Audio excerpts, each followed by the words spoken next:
I came back and I was like, okay, I really want to be a voice for something. And I don't want people to just see me as like, toxic positivity girl on social media just Mhm. because of my energy and the way that I come across. And I think the biggest lesson that I learned about love is that to truly love someone, sometimes you let them go because you just want them to be happy. And you have to Mhm. just treat this as a journey internally as much as externally. And I think once you have that shift in mindset, then it's a lot easier to ride the highs and the lows and just trust the process and know that you are going to get the result at the end. Welcome to the Polymath PolyCast, highlighting your multidisciplinary life, showcasing that it's okay to do many different things. Hello, I'm Dustin PolyInnovator. Today I'm talking with Alyssa Lee, who is a singer, songwriter, content creator based in Singapore, actor, and digital influencer. She has worked in theater, voiceovers, modeling, TV, and more. Thank you for joining me on the Polymath Polycast. Please say hello to the Polymathic audience. Hello, it's really nice to be on this podcast. Thank you, Dustin. And yeah, I'm so ready to share whatever you want to know. I love having people on the show, especially from around the world, and getting to experience people's mindsets from just different perspectives. And that's really kind of the whole polymathic mindset too, I feel like. And so it's interesting to have you here. I followed you on TikTok ages ago, and we're probably going to get into that quite a bit. And it's one of those things where seeing someone who I saw make content and even change up their content and then now get to talk to you, it's just so nice. I know. I think it's really surreal because I didn't used to think of myself as an influencer because I obviously started from theater, right? And then Hmm. when I actually started doing social media and I started going for PR events a lot, I always felt a bit of like an imposter syndrome because I'm like, do I really belong here? Like, am I actually an influencer? Am I actually a content creator? Like, I don't know. And I think for a while, the labels kind of tripped me up because I didn't know where I Yeah. could place myself. And I think people didn't know how to place me either. I think recently I've just learned to kind of embrace all of me and try to integrate all the different parts. So like I do music, I do content, and I do lifestyle stuff. I talk about mental health. And now I try to kind of incorporate all of that narrative into every piece of content that I make, whereas it all used to be so Mhm. segregated. And I think that made me feel a lot more lost. Yeah. But now I feel more centered. And holistic in a way. And that's actually a few different topics we can go into there. One of which is that you have brought in all these different areas to your life into one cohesive brand, and you're working more Hmm. and more to like make that easier for yourself to actually produce too. And one of the topics that I talk about from time to time, and I'm really curious to get your thoughts on too, is this idea of being a jack of all trades personal brand. And how do you structure that? Do you make multiple profiles? Like, do you have one for singing, one for lifestyle? Or do you do both kind of interleaving intermittently? It's interesting. What are your thoughts? I think it's a very interesting question because it's something that I've been grappling with for years, right? Same, yeah. I think now, I think now what I've realized is that people care more about you as a person and what Yeah. makes you you rather than what you do or what your skills are or in which sector of the industry you're in. If you can somehow find a way to craft it into the story of you, how this has shaped your journey, then all of it will fall into you as a person and you as a personality, which at the end of the Mhm. day, that's your personal brand, right? You don't just want to be branded as I'm a singer because then whoever sings is also a singer, right? I want to be branded as Alyssa Lee. So then Yes. I have to be me and all of me. And then it works. And that's really a good point because if you're making content as a personal brand, that is about you and it is your reputation, it's your holistic presence. And I think a lot of people kind of get that confused with just making content versus making content for your personal brand. And there is a reason to like niche down and narrow down for the sake of like SEO and YouTube knowing how to put you. But if you don't necessarily care about that as much and you're making the content that you want to make and you think is important for your audience and your audience says it too, so too, the people who will like you will come over time. And that's kind of what we've seen over the years.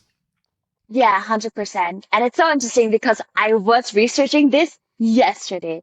So I Mm, was looking at ChatGPT and I was asking ChatGPT like, okay, how long does it take the algorithm to learn my niche or find my focus target audience? And it was saying that it takes about a week and it's just trial and error. It's just throwing mhm. it to everyone and just seeing who catches on. And then weeks 2 and 3 is when they really start to focus down. And then week 4 onwards is really when they know your target audience and you're actually pushing it. But that's if your content has been consistent and you've really been pushing for like the last 4 weeks. And I think too many people give up before the actual 4 weeks because they don't understand that the algorithm takes time. Yeah. Are you talking about Instagram in particular? Instagram, TikTok, and YouTube Shorts, because those are the three Mm, platforms that I use, right? yeah. Yeah. It's Mm. interesting because I each one of them do have a slightly different approach to it too. Because even YouTube right now has been pushing a lot more smaller creators in general, regardless of niche, which is interesting. And so that's also kind of an extra push people can get that people probably didn't realize it's going on. And it's really interesting to think about as well, like when you start making different niche content. So you start making singing content and then lifestyle content. Instagram might trip up on that, but if you keep doing it, it'll learn that you do both eventually. And also, like you said, just making more content, really. Like if you just keep making it, Yes. and eventually things will just stick because you've been there long enough. Monolith, if you will. Yeah. Yeah, that's so smart. And I think the other thing as well is just because you can do so many things doesn't mean you have to always showcase everything that you do. You can have Yeah, different definitely. phases in your career where you focus on different aspects of like, your skills and your talents and whatnot. But then for me as well, like what I've learned to do with my content is that I'll do maybe three pieces on singing and then I'll do one lifestyle content and then I'll do three Mhm. pieces on singing and then I'll do like a fashion content just so that I can still keep it interesting and still have all the other elements of me like in my content, but the focus of it will still be on music. So the algorithm still knows, okay, this girl's a musician, and all of these other things are just things that add to her music brand. Yeah, Yeah. and also too, like I think I talked to you off the call before too about like phases and like kind of managing like what is your Mm, main focus right now, and depending on like what your main phase is, like you might be still talking about lifestyle, but maybe it's only 20% of your time, 80% still on the music, right? And then next year might be flip flopped, or maybe it's 33, 33, exactly. 33. Yeah. Yeah. And I recently also was invited as a speaker for the NAT Summit, and I literally was talking about pivoting content because Hmm. everyone's so afraid to pivot because they're so afraid of starting from zero or feeling like they're starting from zero. But the way that I look at pivoting is like you're just giving time for the algorithm to kind of be retrained. And you're Hmm. also giving time for yourself to just decide what do I want to focus on this year. And in a way, you have to have a beginner's mindset and just think, okay, if I were starting from zero, how would I position my content? Just Yeah. knowing that even though I'm doing a different style maybe or like a different genre of content right now, the other content that I've already posted in the past is still circulating. So it's not worthless. Hmm. It's just that that's not your main focus at this point. It's still there, but it's just not maybe being pushed out as much.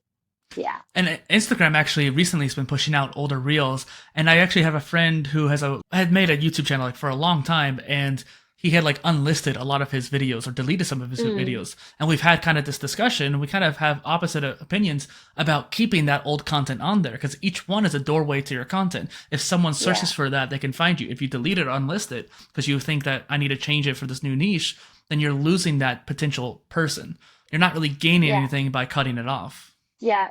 I think people have told me as well, like, oh, you want to focus on music now, you should archive all your accent content or like hide all your comedy content.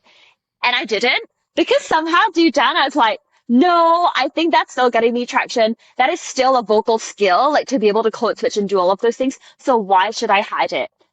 Mhm. And I didn't hide it It's also your eventually. history. Exactly. And people want to know your journey, right? They want to know how you've transitioned from this to that and how you've managed to still create a cohesive brand. I think that's Hmm. something that a lot of people tend to do. Like once they've established themselves in a certain thing, they like to hide everything else before. But I think a part of that journey and like a part of why people follow you is because they want to see your growth and you don't give them the benefit of seeing, what you were before if you're just focusing on the success right now. So I like to just keep the whole narrative there, even if it's just for myself. Yeah, exactly. And I think we agree on the whole keep the narrative and keep the history.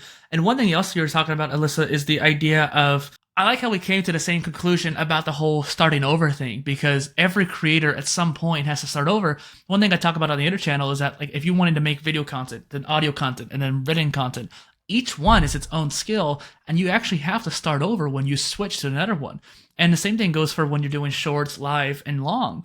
When you switch to a different content type or the length, you actually have to relearn that essentially. It's a new skill.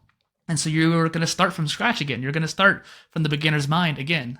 And so you have to get used to that if you want to expand your ecosystem. Yeah, 100%. And I think the other thing to add to that is that a lot of content creation is also a mindset game.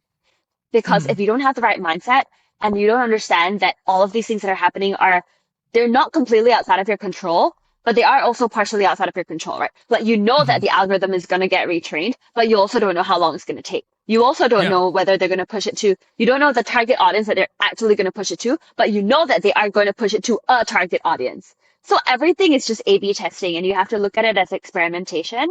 And you have to Mhm. just treat this as a journey internally as much as externally. And I think once you have that shift in mindset, then it's a lot easier to write the highs and the lows and just trust the process and know that you are going to get the result at the end. And that's kind of the same mindset I've had over the years too when it comes to content. Just like put it out there. Eventually things are going to stick, like you said earlier. Yeah, exactly. I think people just have a lot of fear surrounding that Mhm. somehow.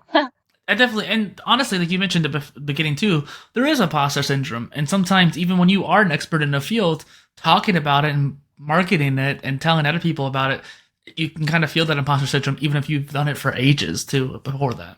Yeah. I was recently speaking to another creator in Singapore, and she was telling me that she used to create certain style of content and that used to go viral. So I was like, I totally relate. And then now she wanted to focus more on like female empowerment, and she isn't seeing the views come in the same way like her viral videos used to. And she says that it makes her feel very demotivated. And I was like, girl, I completely feel you because that's kind of how I felt as well until I realized that it's not personal, Hmm. you know? Like I can do what I want to do and I can shift the way that I want to shift. And everything else that the platforms do, like it's not like a personal attack on me. It's not saying like, oh, I'm creating bad Yeah. content. It's just saying like, I just need time. Yeah. So patience, I think, was the biggest thing that I needed to learn. Right. It's interesting because the virality thing, if you're making viral content, then you're going to get a lot more views because you're making that specific type of content. But if you're changing to something that's a little bit more informative or even educational, it's not going to be as viral, more than likely. And so you're not going to get the same views. Yeah. And so going from that to there, it's kind of like going from candy to a lemon. It's going to feel different. Yeah. And at the end of the day, I feel like sometimes the views are not as important as we think that they are. Yeah. Because when I started posting my music content after posting the comedy content, of course the comedy content was like constantly hitting because Singaporeans love their comedy. Yeah. But when I started posting music content, I thought it wasn't doing as well because I'm like, oh my God, it's not going as viral. Like, it's still getting good views, but not as crazy as the other ones. But I was getting work from that. So like people would actually find me and they'd be like, oh, we want to hire you as a singer, or like, are you free to perform at this event, that event? Because That's we way saw more your TikTok important. content. Yeah, I kept asking them like, how did you find me? And they're like, on TikTok. And I'm like, oh my gosh, I thought my videos were not working. But the right people will see your videos and you just have to trust that. Yeah, it's not about the numbers all the time. Yeah, and don't get caught up in the vanity metrics. Getting to the first question here, ironically, what was your mindset 5 years ago, and how have you changed since then? And a little note here too. You're the first person I've asked this in 2025, and so 5 years ago, I guess, was Yay! COVID. So that's kind of interesting there. Yeah, it's so cool. Okay. I feel like my mindset has pretty much kind of been the same because so 2020 was actually the year that I decided, okay, it's a new decade. I Hmm. am going to approach this year with a lot Yes. of openness and just throwing things at the wall and seeing what sticks, right? I can compare my current mindset maybe to 2019 right before COVID, because right before that I was still doing theater and I Mm. wasn't doing social media at all. And I was in a long distance relationship. Like my world was kind of like all over the place. And I was also all over the place. And I think my mindset at that time was like, I just want to be happy in the present moment. Like whatever comes will come. And I couldn't see anything past, being a theater performer and maybe potentially being a singer, like a bar singer or like singing at hotels. I couldn't see past that. I couldn't see into being a music artist and I couldn't see becoming an influencer because I think at that time, I still felt that me posting about myself online all the time was a bit of like showing off and a bit of like an ego play. So I didn't feel very comfortable doing that. I was doing a lot of shows, but I wasn't really posting a lot. And in 2020, because I went through the breakup, then COVID happened, I couldn't travel. So I was kind of stuck in Yeah. Singapore. And then we were all online, right? All of a sudden. Good place to be And I stuck. didn't have any more theater work. So I was like, damn, my whole world is like crumbling right down and I have to build No. it up all over again. And it took me 2 months to kind of get into the right headspace and just be like, it's okay, Alyssa, like we're going to start from zero. This is going to be Alyssa 2.0. And when I shifted into that mindset of like, this is the new me and this is my new life, then that's when I started doing everything, just trying everything. I Mm. released my songs. Somehow it worked. It worked. And then I put out my TikTok. videos, and then it also worked. And then all of a sudden, my whole trajectory just shifted. And I was like, damn, I can actually build a personal brand off of this. Like, Yeah. I could actually become a personality. And I didn't have to be relegated to like the roles that people would give me in a theater show or in a TV commercial, whatever. It's like, I now have the ability to create the content and to create the story and to create the music that will allow people to know me for me. And I think that was a completely different shift that I had. And so like from 2020 to now, I'm still in that mindset of like, I can just build myself. But before that, I didn't know how. I didn't even see that path. You know, it was like the world just like threw it in my face and I was like, take it. And that is why I asked that question, Alyssa. Hmm. And so it's interesting because you basically, even though you had a growth mindset before, you just didn't have that macro perspective. You didn't realize that there was Yeah. opportunities there, it seems like. And once you made that shift, like, hey, I could probably do that. And if it doesn't work, okay, cool, but let's just try it out. And then by opening yourself up to that change, it allows you to just exponentially grow. Yeah, exactly. And it's also really funny because sometimes we don't know that our skills are actually so transferable. Like Mhm. all the voice acting that I did before, or like just my acting training or music training, when I was including that in my TikTok content, like in 2020, like that was what propelled it to virality, right? Mm. Because I could do those things. But And you those things combined them. came also from theater training. Yeah. So it's like you're never just limited to one platform or one stage. Like all the world's a stage. And this is not so much relevant for you considering that you're in Singapore, but in the US, TikTok's getting banned. And it's more than Oh, likely I going to read about happen. that. And Ah, essentially, people who have just built up their audience on TikTok, like you said earlier, you do TikTok Reels and YouTube. So you're doing all yes. three. So you've built Yeah. yourself out across the board. This is what I always say, don't put all your eggs in one basket. But there's a lot of people in the US who've only done TikTok, and that's all they really know. Oh, And I've tried telling them, like, hey, you need to spread out. Just repost your same stuff without the watermark on Instagram and call it a day. That's fine. Just yeah, go do exactly. something else.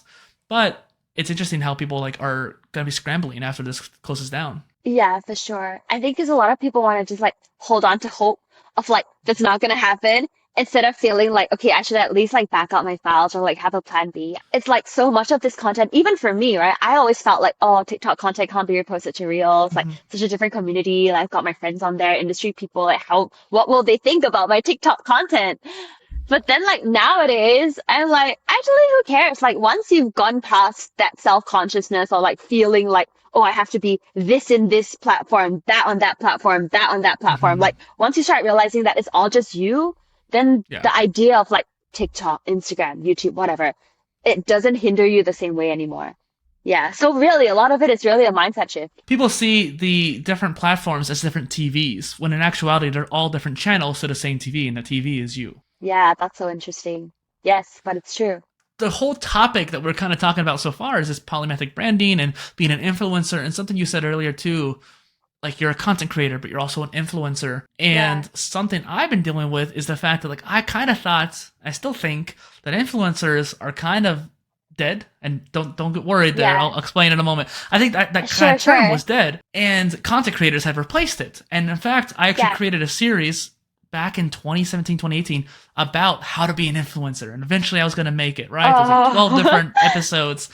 I never made it until this past year where I changed it to how to be a modern content creator. yeah. That's what I changed it to.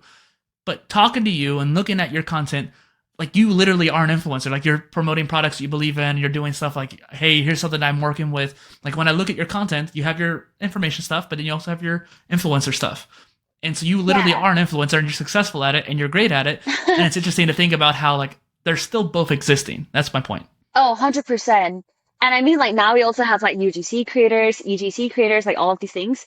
But I feel like, okay, to me, what I feel differentiates like an influencer versus a content creator is just like maybe the fact that you work with brands and you can get business Mm, partnerships. And there's a level of influence there that maybe as a content creator, you don't have, right? It's just a level of yeah. leverage, I feel. But like even in Singapore, they don't really call it influencers anymore. Like, yeah, the general public knows us as influencers, but like the media and the PR people will call us KOLs, which means key opinion leaders. So in a way, it's like you're a mini thought leader in your space. Mm, So that's what they tend to call it now. Like, oh, you're a KOL. I'm like, oh yeah, cool.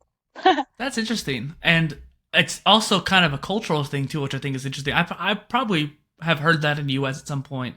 But I don't know if Yeah. it's necessarily as commonly used. It's very useful for, I think, for people to know. How has your partnership Yeah. shaped you as a creator, do you think? I think for me, initially when I first Oh, got crap. partnerships, it was really like, oh my God, I can actually make money off of this. Like, how cool. This could be another income source. This Hmm. could be another career path.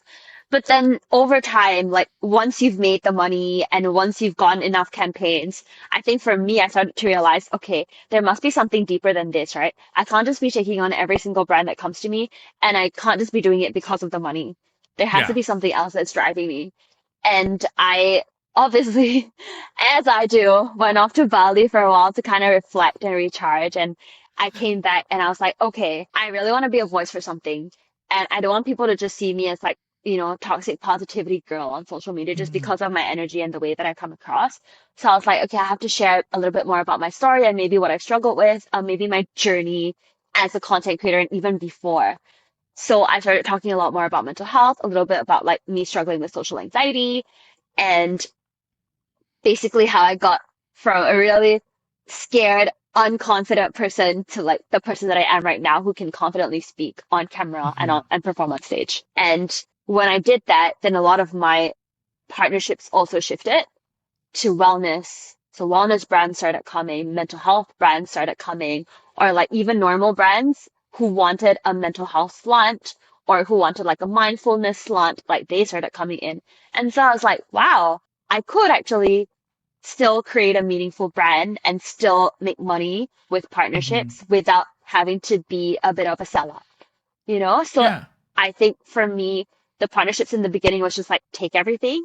But then over time, I really had to think, okay, it's not just about, it's not just a career. It's also a platform for me to advocate for certain things that I believe in. And I have to take it more seriously because if there are like 49,000 people or like 60,000 people following me, I have to be responsible for what I put out as well.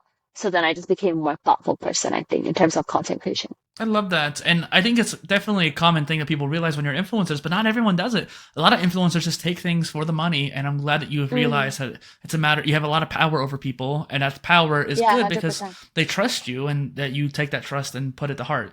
Yeah. And also because like in my mind, right, I'm like, Yeah. okay, what next after being a content creator? I want to be a thought leader. Like I would Yeah. love to speak on stages. KOL. I would love to tell my story. Yeah, exactly. So I'm like, now I'm a KOL. Next time I'm gonna be a TL, a thought leader. Yeah. So it's like it's just me building my brand towards that. And I think you always have to keep the big picture in mind. Hmm. And the big picture is I want to be a global brand, right? I want to be known for the things that I believe in. I want to be known for what I advocate for. And I want my music to also support that because I'm also an entertainer.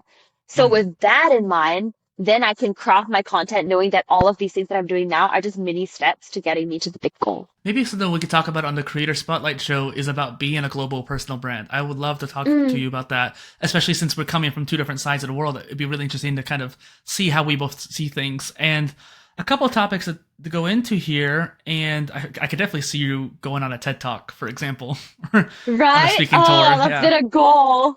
Yeah. Yes.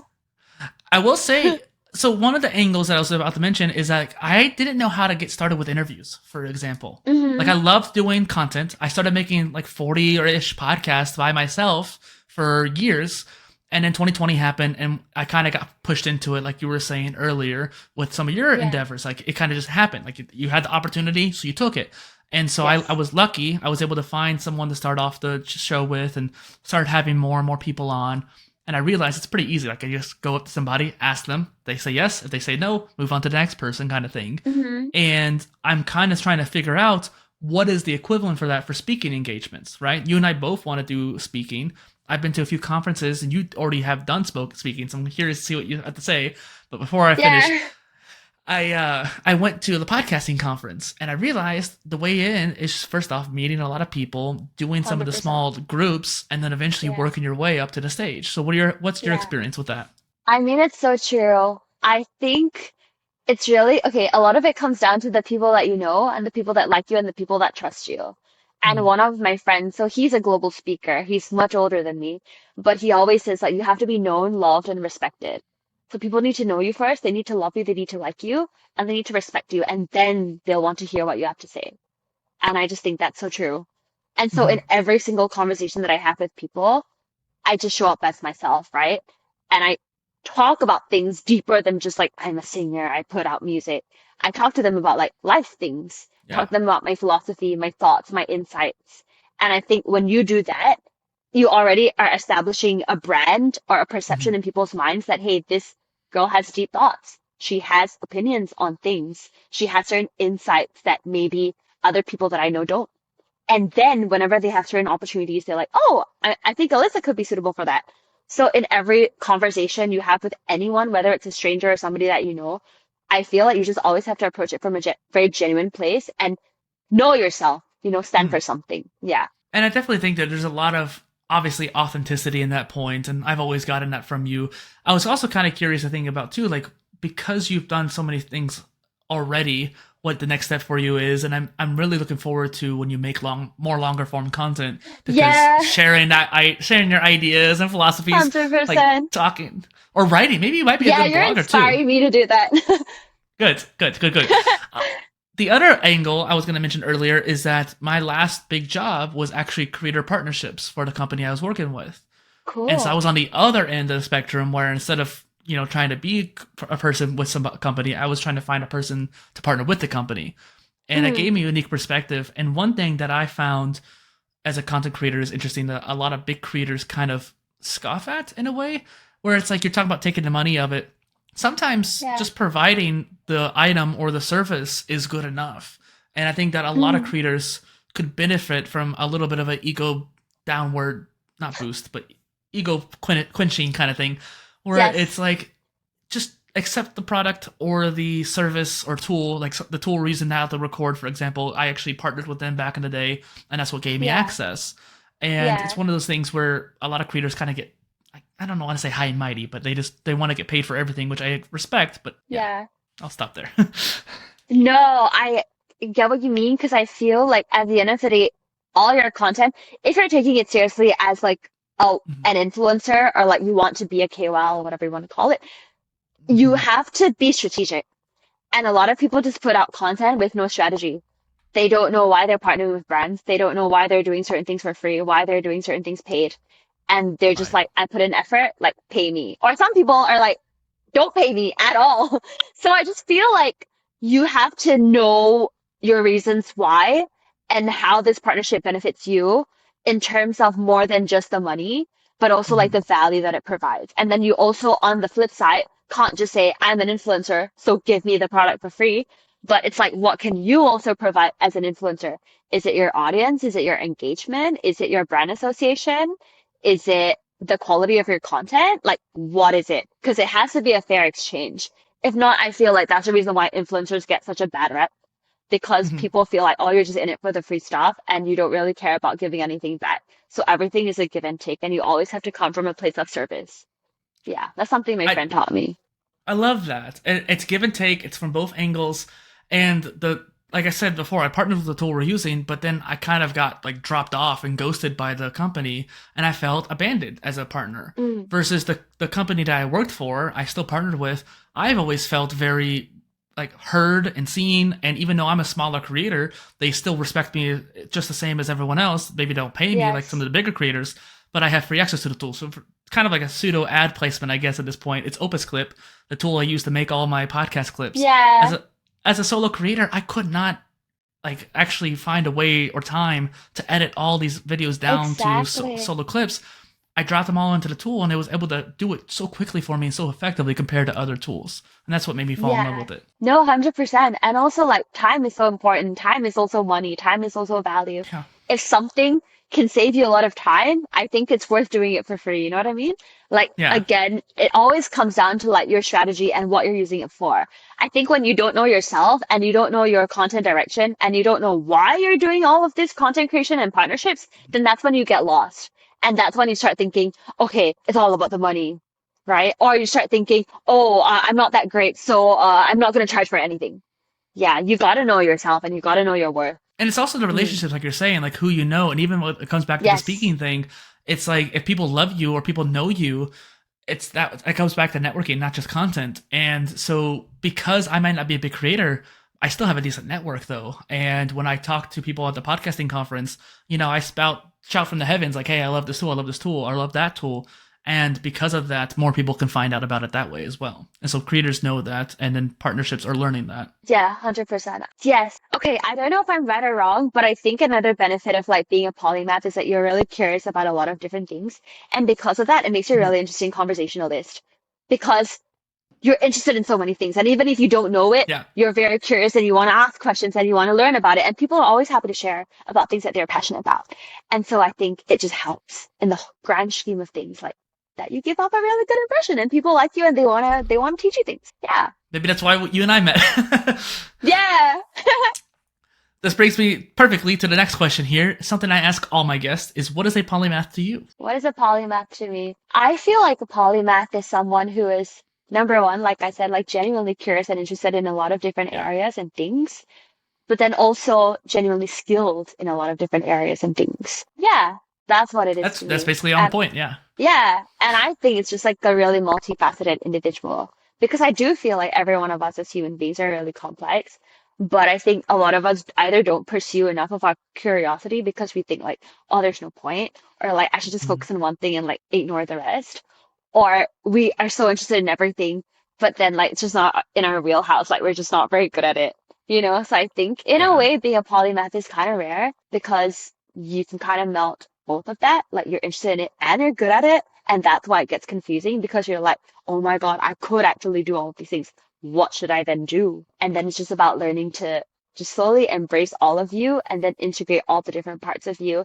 into what you actually want to do. For me, it's building a personal brand. So it all works out. For me, it's the same too, so I feel you. Yeah. And that's why I like asking that question as well, because every person answers it differently. Even if they have similar ideas, everyone's angle and point of view kind of goes back to that mindset you mentioned at the beginning too. Like in 2020, you shifted and you were Yes. able to see a bigger picture and that you can do a lot more. There's a difference between being polymathic and being a polymath. And like you said, that Yeah. multifaceted life is both, but the expertise level only happens when you let yourself indulge in that curiosity. Yeah, 100%. You can be born with a lot of talents, but you still have to hone them because if you don't use them, you lose them. And I do believe that as well. It's like, yeah, you have an innate talent for singing, acting, dancing, but if you don't take a dance class in a year, like you're not going to be able to remember choreography as fast, you know, you're not going to be as sharp as you could be if you did dance classes once a week or once a day. Yeah, so you still have to hone your skills. Practice makes perfect, even after you're a Mm. master. Yes. What are some challenges you have faced as a multidisciplinary person? I think the biggest one that I can think of off the top of my head is for a period of time, people didn't know where to place me. And because of that, I think it affected my career a little bit because I started out doing performing, right? And then after that, I wanted to do music. So I started, performing at bars, performing at hotels. And then when I started posting about me doing music, the director stopped calling me because he thought I wasn't acting anymore. And then similarly, like when I was acting, nobody was calling me for music because they thought I was just focusing on acting.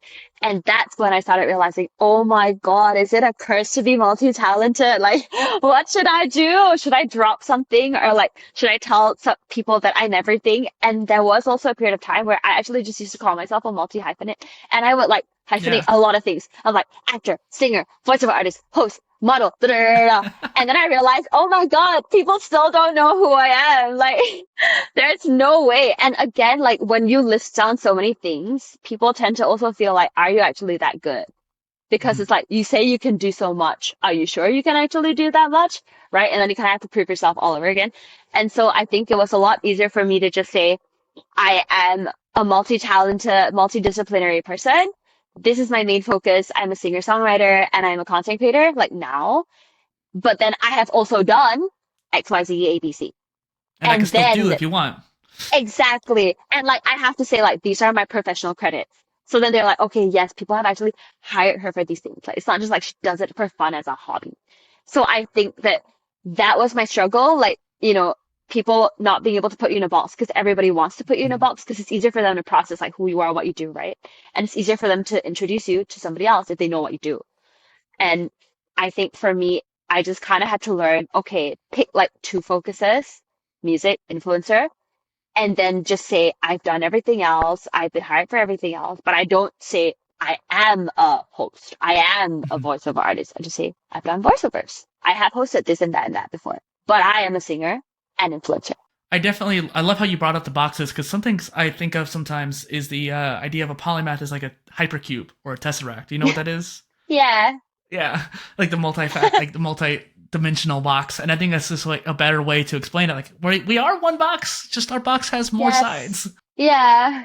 And one else thing to think of too is that it comes down to marketing and the way. First Mm. off, you have social proof, like you said, you have these credits, and I think that helps you once you've done it for long enough. But if you are kind of starting out, you kind of have to, like at least with personal branding, starting out, you have to learn how to market yourself in one Yes. funnel versus the other, and eventually you can combine the funnels.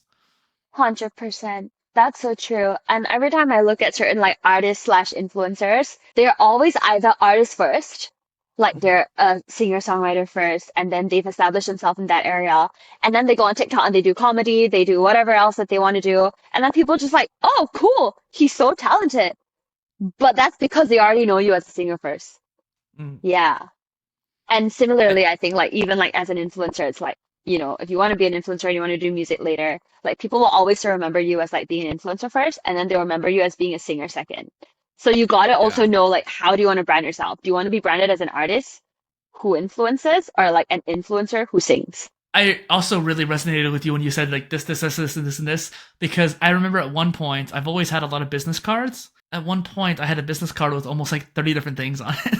So we got cut off there, but that's okay. Hopefully, we can continue on here. I wanted to ask you, how was it going on Singapore's Got Talent? That's super cool. Put myself out there, and Yeah. I was a little bit nervous, but I think I was also like so new to all these competitions that I didn't have the chance to really be that scared because I didn't know that many Right. people anywhere. I'm like, I'm just gonna go here as a complete like noob and just see if I do well or not. And I think maybe because of that, it kind of helped because I wasn't feeling as, I guess, as nervous as I would if I already knew people and I was like, oh my god, everyone's watching me, da da da. So I think it all turned out pretty well, and it was a really good experience. I think it kind of made me believe that by putting myself out there and just believing in myself and in my talent, that you can go places. How long was it into your singing career that you did that? I did that in 2020, I think, or is it 2021? So that was like really at the start of my like I'm gonna be a new person era. So I think that's why it Right. all fell into place. My personality was like fit for that. That's interesting because I think that too, there is this ability to adapt to new situations, but on top of that, create your future, as you were talking about earlier as well. And when it comes to being a singer, you went on that show, you sold out your first concert. That's got to feel pretty amazing. How did that early win, or couple wins really in a way, impact your mindset and career, do you think? I feel like I got really lucky, and I'm obviously like very blessed and grateful to have gotten it, because to have done my first concert, I was actually sponsored by like the National Arts Council of Singapore. So I applied for a grant, and then I got it, and I was like, wow, like they actually want to sponsor me, like that's really cool. And because of that, a part of that grant was like you have to put out your own concert, you have to sell tickets, you have to put out your album, and I think that really started my entire career. Because at that point, I was just like, I don't know how much money I really want to invest in this. I don't know if this could really become a thing. But then getting the grant like right at the start of my career, or like in the first 2 years, it was like, I guess, reinforcing the idea and the dream that I already had of I want to be a singer and this could actually be possible. And look, the National Arts Council thinks that I'm good too. And then people actually came to watch my show, So I think for me, mindset-wise, that just gave me a lot more confidence in myself. Like I could trust in the fact that I had talent and that people did want to listen to my music. Because the other scary part about being a songwriter and a singer is like you put out your own music, but nobody wants to listen to it, or they think it's bad and it just doesn't go anywhere, right? So I think I was just, really lucky that it went places and people really resonated. And I think that just made me want to do it more. And honestly, I'm kind of asking for my own selfish reasons too, because down the line, one of my future phases is music, and singing. Nice. You've made a lot of music around the idea of love and ideas of falling in love, wellness, and self-discovery. Why are these things so particularly important to you? I think since I was a kid, the biggest question I always had in my head was, what is true love? What is love, right? What is unconditional love? what is like the highest form of love, which is agape love. And I think because that had always been a question that I had in the back of my mind, subconsciously, the universe or God probably put a lot of these situations and people in relationships in my life where I had to learn what love was. And I think the biggest lesson that I learned about love is that to truly love someone, sometimes you let them go because you just want them to be happy. So you do it for completely unselfish reasons, right? And it's just so interesting to me because somehow all of these ideas of like love, self-discovery, wellness, it all falls under this umbrella term of love. But then love could be love for the self, could be love for the other, could be love for God, could be, just doing the inner work and figuring out what love is to me. And I think it's so much more nuanced than people think of, like, oh, it's just breakups or it's just like relationship songs. I think it's a lot deeper than that. I think a lot of it is really like an internal journey and exploration. And that's why I have so much to write about. And even like love for humanity too, or something like that. Yeah, exactly. Like Heal the World or like We Are the World. Mm-hmm. Wow, I grew up with those songs and they mean so much. Yeah, and those are about love too, right? Yeah. Yeah. I really want to. I grew up with the Haiti version of like the more modern artists, but then I got into the USA for Africa version. Yeah, and then there's also Somos el Mundo, the Spanish one that I also really got into growing up. Interesting. And I looked around, and there was technically like a French one. I think there might have been another language one that I don't remember. And they're not as like popular, even in Somos el Mundo, which was made by like a lot of American, Mexican or Hispanic American artists. I mean, and it's interesting to think about even that one hasn't grown that much, a whole lot. But I really want to see a version that's multilingual around the world. Oh yeah, that would be so cool. I think somebody should do that. Yeah, that would be really amazing. We should do that. Well, you, me, and a couple other people around the world will make one. How about that? Yes. Speaking of languages, given your background in extensive travel, hopefully maybe next time we can talk more about your travel because we don't have much time today, but I figured you speak a lot of languages, and I wasn't able to figure out if you were a polyglot or not. So how many languages do you speak? Oh my gosh, okay, this is so embarrassing because I feel like English is my main language. I do speak Mandarin, like conversationally. I can understand a bit of Bahasa. I can speak a little bit of Bahasa, which is Indonesian. I know like certain phrases of Greek, certain phrases of Danish just because like of the relationships that I had, certain phrases of German, and then like bits and pieces of things here and there, but I wouldn't say I'm fluent. So I feel like I'm curious and I'll pick it up when I'm in the country. You're an imposter. No, yeah, exactly. But no. I wouldn't be able to hold like a native conversation with them. I will say, too, I think just like along with the polymathy idea, just the polyglot as well, it comes from an area of curiosity. You have to start somewhere and learn languages a certain way. I started learning Hindi just by watching Bollywood movies and listening to Bollywood music.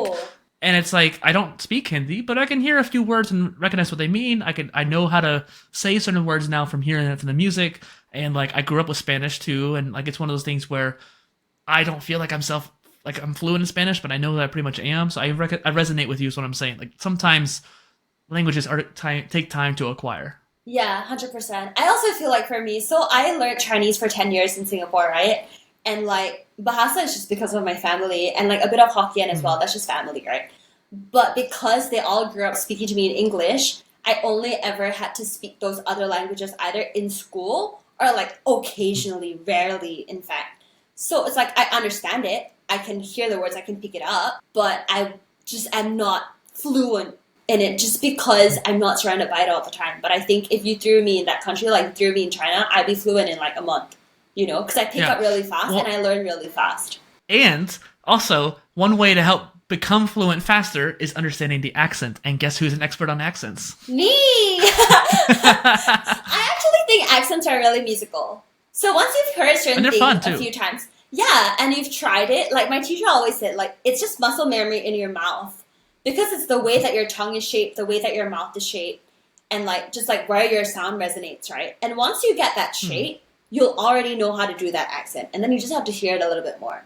Yeah. So it's really funny because like when I spent time in Denmark, like suddenly I was speaking really like, I don't know, like I kept saying palace, even though like it's supposed to be palace. And I'm like, this is how I talk now. Which is weird. It's like, why do I speak English with a Danish accent? It just makes no sense at all.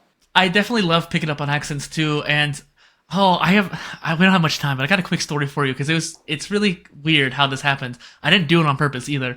I was inebriated one night, and I don't drink very often, but I was going between a couple different places. I went from karaoke to singing, and I went to this other bar that's good for chilling, and there was this awesome dude, German dude, and he's like wearing a nice suit. He's chatting with everybody, and I was chatting with him. I wanted to make friends or whatever, and we take a shot together. And we're having a good time, and we're both pretty inebriated at this point. And at one point, he starts talking to me, and he's like, "Where are you from?" And I'm like, "I don't know. People say I have a Hispanic accent or even a German accent at certain times, and like I'm not." I grew up with Spanish at least, so that's the reason, but I have no reason to have a German accent. Exactly. But people have told me I do. And then he thought that I was like making the German accent on the spot, that I was making fun of him or like mimicking him or something like that. Oh, no. And maybe I was like subconsciously, but I thought I was speaking pretty clearly like Midwestern US accent. And he's like, "Get away from me, I'm gonna smack you because you're making fun of me." And I'm like, "Bro, I don't know what you're talking about." But okay, fine, I'll leave you be. But it was That's really so weird how funny. that happened. Yeah, no, it's really funny. Yeah.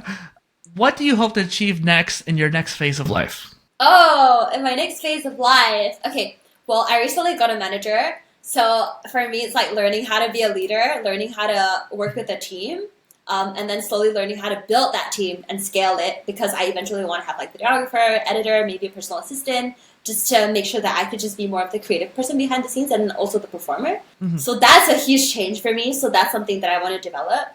And I think for me as well, eventually I do want to do long form content, whether that means me doing vlogs or, me just sharing my insights talking, or me doing a podcast, maybe an interview series eventually. That's something that I would definitely want to explore after I feel like I've mastered my short form content. Yeah, I just like to do things in steps because I used to do everything all at once, and then I realized I get inundated and then I get overwhelmed.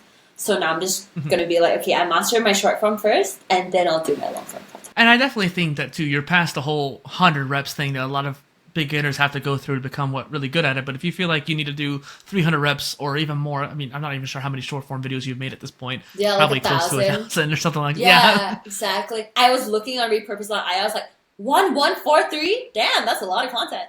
Yeah. Yeah. And don't ask me how many TikToks I've made over the years. And so where can people find you online, Alyssa? Well, you can find me on Instagram and on TikTok and on YouTube Shorts. It's Alyssa Lie, so ITSALYSSALIE. I know it's spelled differently. It's spelled as lie, but it's Lee. I think that it's funny because I think I've met plenty of people with that last name, and Right? it's always pronounced Lee where I'm from. So I don't know, but I understand why people might think Lie too, especially if they're like UK or something like that. But I have links down below, so people don't have to worry. Yay! Okay, so it all works out. And you can also find me on Yes. Spotify if you want to listen to my music. I got a link for that too. Yay! And so, what would be a call to growth for the audience to do? I would say just put out content. But put out content, but take it as a form of A/B testing. So just understand that if your piece of content worked or didn't work, that's how you should adjust it for your next piece of content, and you just keep adjusting until it works.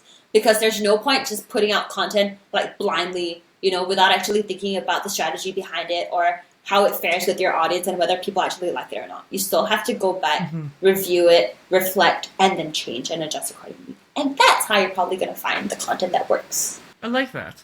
And so, just once again, Alyssa Lee and Dustin PolyInnovator on the Polymath PolyCast. Thank you for being here. Thank you for having me, and thank you all for listening. I hope this sharing has helped you or taught you something new. Yeah.